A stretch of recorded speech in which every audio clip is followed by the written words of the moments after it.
So this is a phase 1 first-in-human trial in patients with relapsed, refractory, heavily pretreated multiple myeloma.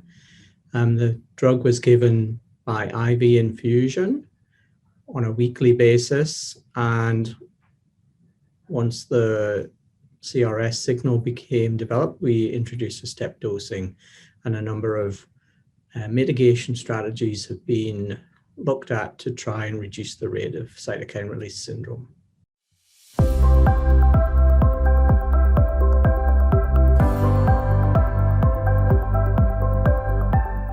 So this is a really well-tolerated drug once patients have got through the first couple of weeks of therapy and past the risk of cytokine release syndrome.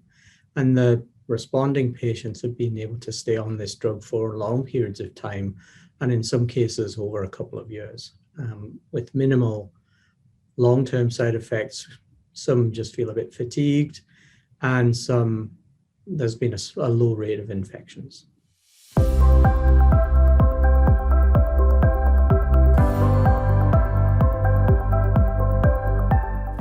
So the most common adverse event was cytokine release syndrome, usually grade 1 or grade 2, so not particularly problematic. Some of the other adverse events are cytopenias, so anemia, neutropenia, thrombocytopenia in a small proportion of the patients. And there have been some infectious complications, as you would expect in this kind of heavily pretreated myeloma population.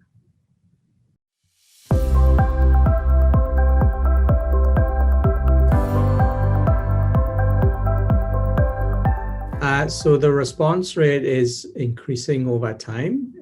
About a third overall of the patients have responded. But when you get to the higher dose levels that are being investigated at the moment, then the majority of patients are responding, and it's in the order of 80%.